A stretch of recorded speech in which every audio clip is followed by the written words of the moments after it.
Good morning and welcome to this webinar today. We have with us the Managing Director of Ionic Rare Earths, Mr. Tim Harrison, who's going to walk us through a short presentation and describe the strategy for Ionic Rare Earths as it moves through sustainably sourcing magnet and heavy rare earths for the new economy. So Tim's going to take us through the presentation and we'll have some questions and answers at the end. Over to you, Tim. Thanks, Peter. Yeah, look, thank you everyone for your time this morning. Further to recent activity, thought it was good opportunity for the company to engage with shareholders and talk about the progress that we have been making on the supply chain. So if we look at the supply chain, the relationships that the company's been able to form based on the assets we've got, we have made considerable progress across 2024. Culminating in the recent completion of the feasibility study for Ionic Technologies. So during 2024, we've also cemented a joint venture with Veritas Mining and Minerals. That's a Brazilian JV looking at both separation refining of mixed rare earth carbonate from the Colossus project, but also accelerating activity on magnet recycling in Brazil.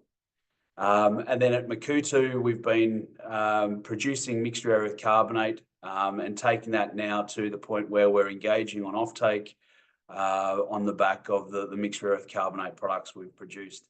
But realistically, the biggest focus in the business at the moment is the recycling.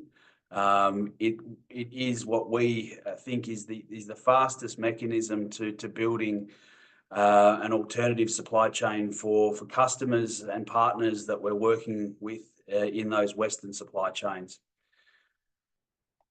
So just to touch upon the progress at Makuutu, we've received the mining license earlier this year. We've updated the resource estimate, updated the exploration target, but the biggest milestone we've been able to achieve at Makuutu has been the production of mixed rare earth carbonate. And that, as I mentioned earlier, is now part of negotiations that are working through on offtake. Makuutu as a basket is rich in both magnet and heavy rare earths, and so there is an appetite for the product out of Makuutu into those new supply chains that are looking for access to heavy rare earths specifically. But as I mentioned earlier, the focus really for the business, the bulk of our activity, the bulk of our focus is now on really accelerating the opportunity that we've identified with magnet recycling. Whereas resources and mining projects typically deplete over time, the opportunity with recycling is one that actually increases. And so we've defined a feasibility study for Belfast, which for a plant that would process 1,200 tonnes per annum of end-of-life neodymium iron boron magnets, but also swarf generated in the production of magnets, processing that, turning that back into individually separated magnet rare earth oxides. So the feasibility results indicated a robust project with a low capital development and the ability to economically produce magnet rare earths into those new supply chains. And so if we look at where the operating cost landed for Belfast, it's approximately $27.70 a kilo for individually separated magnet rare earths. And that is the cost of processing the feed material all the way through to the separated oxides. The project generates a considerable amount of revenue and strong EBITDA over a 20-year life. However, the reality is that this is an asset that will have a longer life than 20 years. And as that life extends, the likelihood is that production and throughput increases substantially, given the access to more material becoming available as it reaches the end of life. And also, as magnet capacity increases, so too will the amount of swarf that's generated, which means that the reality is that we end up with a project that will run longer and will process more than what we've defined in the feasibility study. Progress subsequent to the completion of the feasibility study, we've been engaging with stakeholders in the UK for some time. As we finalise the feasibility study, we've been closely working with the Advanced Propulsion Centre in the UK government. We've now submitted a capital grant application through the APC, which is administering about £850 million for the Automation Transformation Fund. And so if we look at the capital development for Belfast, we defined a capital of £85 million, which includes about 10 million of site-specific costs for the Belfast Harbour. And that will build us a plant and a technical facility in Belfast where we'll be able to certainly provide sovereign capability to the UK, but also importantly partners that we're talking with now in those Western supply chains. But also a base where we can continue the innovation and the refinement and optimization of the technology as we look now to grow that global footprint of the technology. Beyond the capital grant, we're also in discussions now with strategic investors. We're in discussions on offtake, and we're also in discussion with regard to debt, potentially supported again in the UK by financial institutions that have a mandate for energy transition and regional growth. And so our positioning in Northern Ireland certainly ticks both of those boxes and meets a lot of criteria for that sovereign capability and strategic raw material access to the UK market and also Europe. Beyond the opportunity we see in Belfast, we also see the ability to substantially reduce the operating cost in target markets where we're looking at expanding the footprint right now. So I mentioned earlier the operating cost in Belfast is approximately $27.70 a kilo to convert the alloy feedstock into the individual separated oxides. The bulk of that cost is reagents and energy.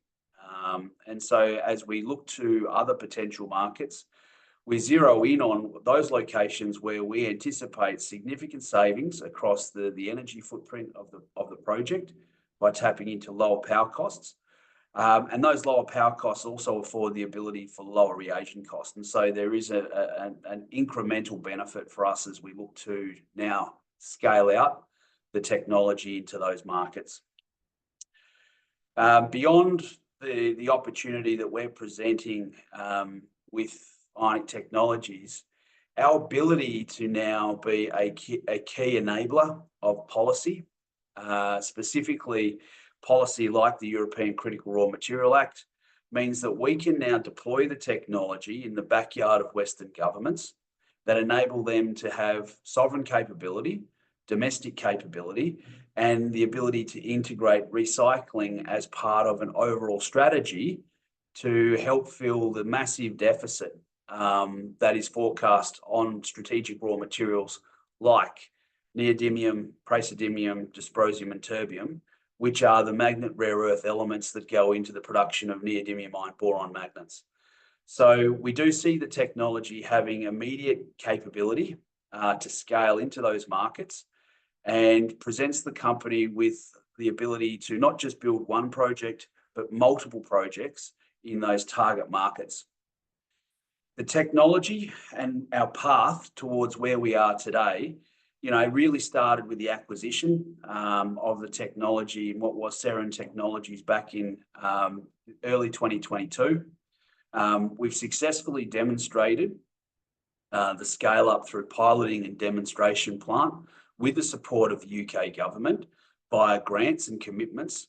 And those grants have been further extended to the completion of a feasibility study, which now sees us on the cusp of commercialisation in the UK, with significant support expected in the near term from the UK government. When we look at our peers and where we're positioning ourselves at the moment, we do see an opportunity to rapidly deploy the technology and the potential for a re-rate as we work through now what is the completion of the feasibility study, the completion of the demonstration plant, the product quality being demonstrated, and shortly our ability to finalise the capital requirement, the funding requirement to commercialise the first plant in the UK, but potentially also the ability to replicate that facility in target markets.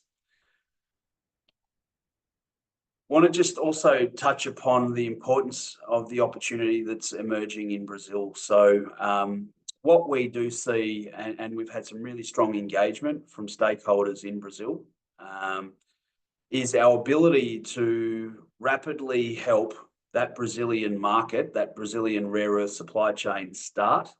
There is a facility there that has the equipment that is able to produce 100 tonnes per annum of neodymium iron boron magnets. Incorporating our recycling technology through the joint venture with Viridis, which is called Viridian, means that we can help Brazil execute and speed up their ambitions on production of domestic magnet rare earths. And with that, the production of domestic neodymium iron boron magnets. So we've recently signed with Viridian an MOU with CIT Senai and Fiemgi, which is the operator of the lab fab facility. And we're now working through those next steps as we look to build that recycling footprint in Brazil, and our ability to engage not only with Brazilian government, not only with CIT Senai and Fiemgi, but also a number of OEMs that are already in that Brazilian market. And you know that there is Brazilian policy there that's also requiring the OEMs to have a circular economy strategy with regards to the products they produce and incorporating recycling back into their overall supply chain. So we do see Brazil being a very exciting market for the company going forward. And beyond, obviously, the activity that we're doing in Brazil, we're also evaluating some things in the US. So finally, Peter, yeah, it's been a year of certainly a lot of progress across the assets. And, you know, as we look towards 2025, you know, being able to capitalise on the progress that we have made through Ionic Technologies and our ability to scale that out.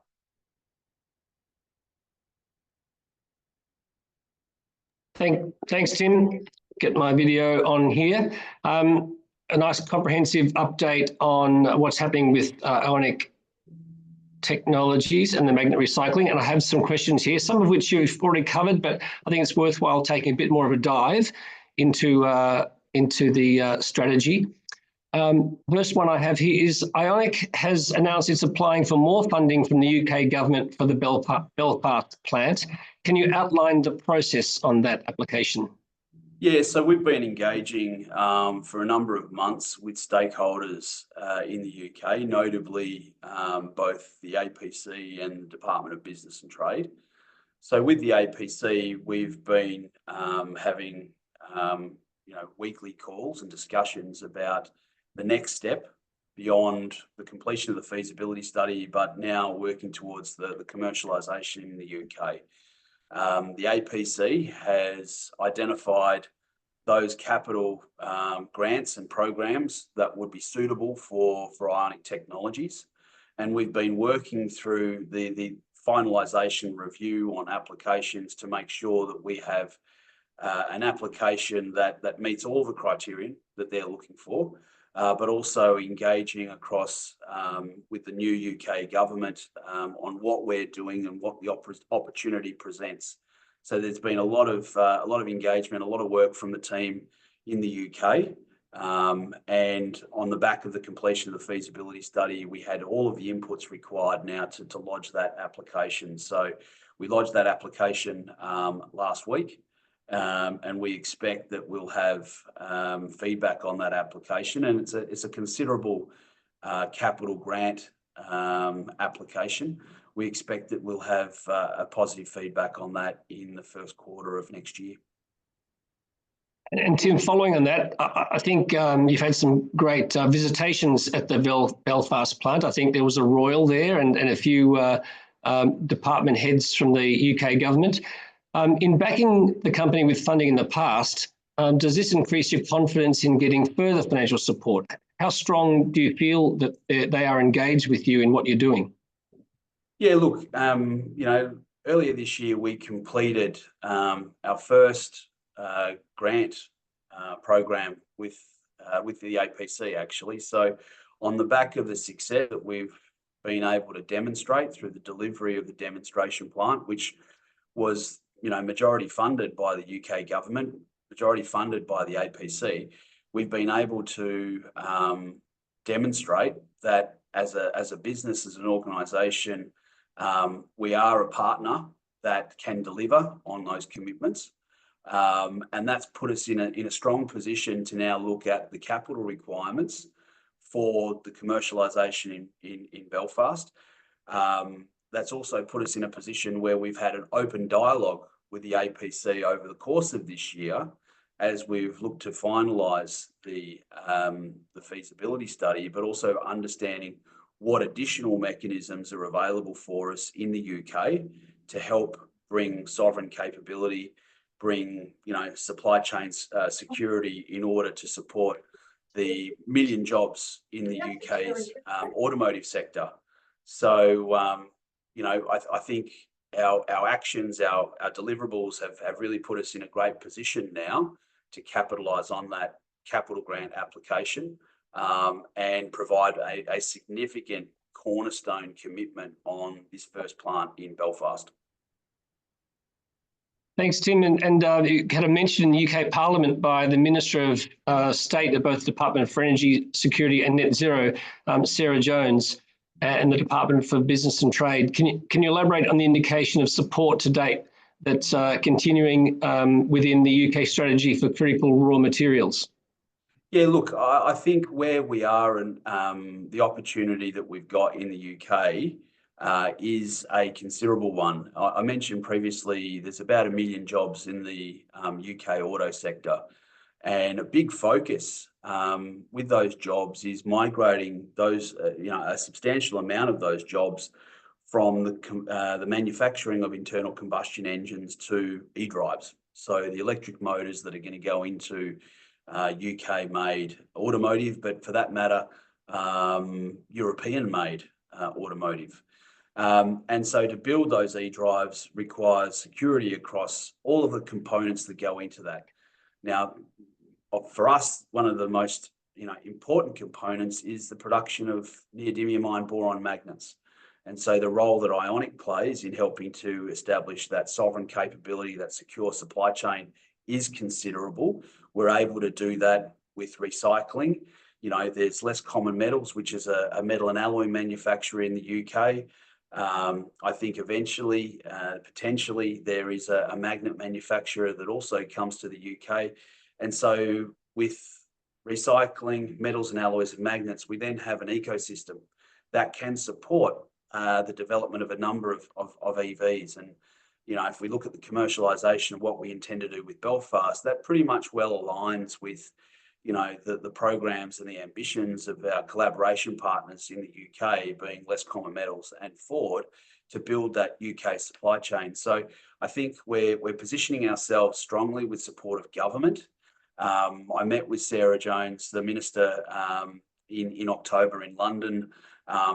She's very familiar with what we're doing, and indications are that the government there are very supportive of recycling, supportive of those critical raw material supply chain and that domestic capability in the UK, but also supportive of our ability to leverage the products we make into more industry in the UK. So I think we're perfectly positioned.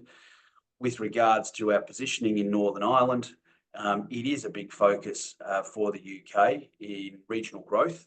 And so what we're doing in Belfast, which is also being established as an important hub for both the deployment and decommissioning of offshore wind, really positions us in a very strong way to tick a number of boxes that the UK government is focusing on delivering.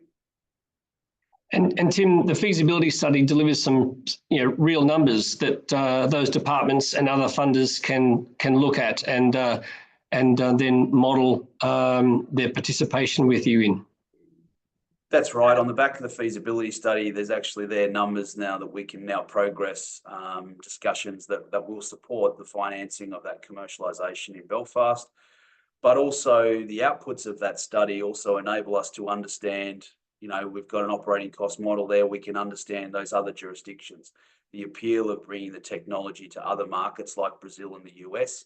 There's other markets that we're also engaging with potential partners on as well. So I think we're now armed with a lot more information that helps us understand and also articulate the value proposition to Western governments that are now looking for the low cost, fastest route to sovereign capability on magnet rare earths. And Tim, you mentioned the US there, and a particular focus in recent times has been the AUKUS treaty and the ability for those nations within AUKUS to mutually supply materials and essential services and in areas like defence.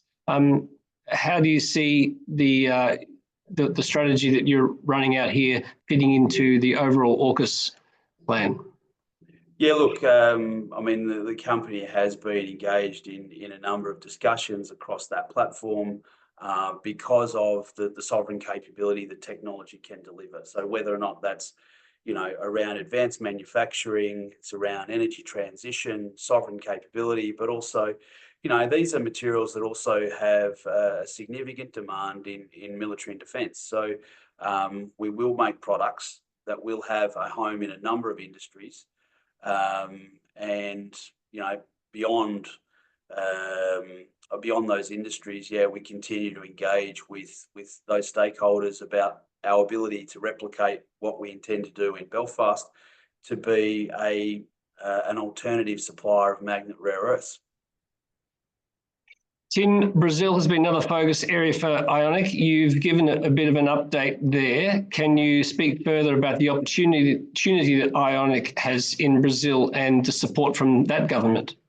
Yeah, look, Peter, we've had some really strong engagement from Brazil, certainly over 2024. But if we go back, from late 2022, there's been an appetite for us to consider bringing the technology to Brazil.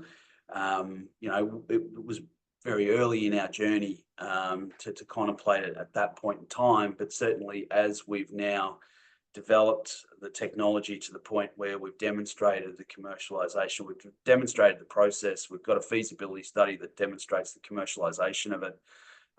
We've had visits from Brazil over the course of 2024. We've got our joint venture with Viridis, so Viridian in Brazil. And so we've also now been positioning the technology, the opportunity, the partnerships that we can immediately work to unlock in Brazil. It is a very exciting market. It does have a low cost base.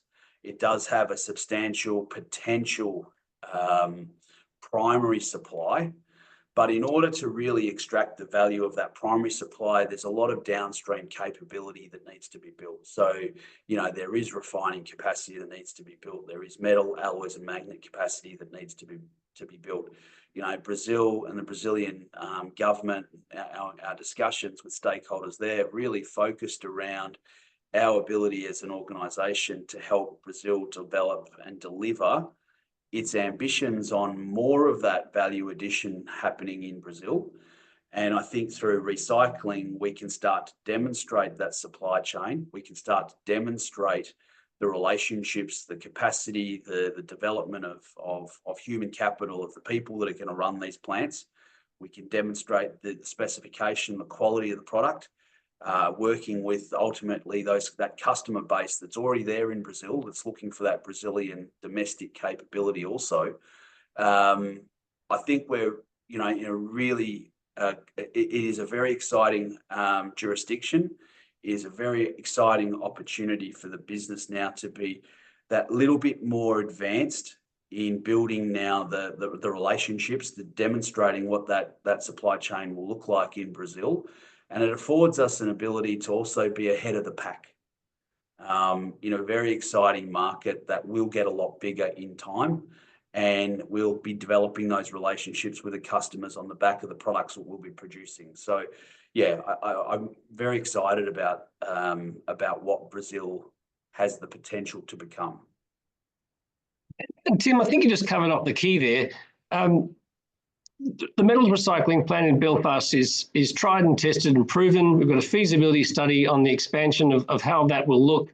You're going to places where there's already existing raw materials. Europe is covered in wind turbines, the US and North America covered in wind turbines. You're taking this technology to places where there's already an existing supply of raw material for then to use your IP to repurpose that back into the supply chain where it's required. Yeah, that's right. I mean, whilst China, manufactures the bulk of the neodymium iron boron magnets that happen today, certainly the consumption of those materials over past decades has been considerable in those Western markets. So there is an inventory of material there. That material can be used as a resource to build these supply chains. The reality is that the consumption of that material will only continue to increase over time. And so whilst we are looking at commercializing in these target markets, the reality is that, if we fast forward 10 years, the amount of material that will be available for recycling is substantially higher, which means that our ability to build multiple plants across those jurisdictions and scale out capacity only increases with time. So, I mentioned earlier, typically those mining deposits deplete over time. Recycling is the inverse. The more that gets mined, the more that gets processed, the more swarf that's created in the manufacturing of magnets. Well, that swarf is probably one of the best products for our process. So that naturally increases and speeds up the growth profile of recycling. And so we do see the opportunity for recycling to move with a lot of momentum very quickly using our technology. And that affords us low capital investment, low risk profile without the need for a mine permit. We don't have the technical complexity of building mines and cracking plant and separation capability. We're looking at cookie cutter replication in target markets and the ability to replicate, scale out, ultimately with a customer base that's looking for sovereign capability, domestic capability, secure supply, traceable supply. So I think we're in a very unique position to really capitalize on this. And Tim, would that be a takeaway you want to leave here, that with the IP and the Belfast facility and the plan to develop that and construct it and move into the supply chain with existing material, you're leapfrogging 5-6 years of permitting, construction, finance risk, operational risk, country risk? You're really injecting yourself years ahead. That's right. And typically the partners that we're going to be working with are going to have, and they're going to have the support of local governments as well. And so it does mean that we can rapidly deploy the technology. Being circular economy and recycling, there is a very strong appetite from government for these type of investments. So it does, I think you're spot on. This sees us jumping the queue on sustainable magnet rare earth production, but also our ability to build these plants in jurisdictions where Western governments want it. They want these plants in the backyard. And, we know that typically primary rare earth deposits, they've been put in the earth where they are. I think there's a lot of Western countries that are looking for those, tier one, ionic adsorption clay deposits in their backyard. They're only in a few places in the world. And what we're able to do here is provide those 4 elements, those magnet rare earth elements that make up 90% of the value of the rare earth supply chain. We can build them in the backyard. So I think there's a very strong appeal for Western governments, and also the supply chain partners we're working with across metals, alloys, and magnets. Our ability to replicate, our ability to integrate with them means that we can help them become more efficient in the material that they're processing to eliminate the amounts of waste that are generated in their processes. Tim, and we're currently undergoing an SPP. I understand you've had some good backing from major and existing shareholders there. How much are you seeking to raise, and what's the closing date for applications? Yeah, look, so we've just completed a capital raise. Additional to that, we're out doing an SPP for $500,000, which again sees us over this period, and hopefully in the first quarter of next year we'll have that significant re-rate on the back of a positive application for commercialisation in Belfast. The SPP closes early next week, I think Monday the 16th of December. And so, look, we're given where we are, it's a great opportunity for shareholders to, I suppose, get that exposure at prices where they are now. I mean, it is a challenging market. Rare earths have been a very tough sector for the past 2 years, and we certainly want to provide access to shareholders to participate at the current deal.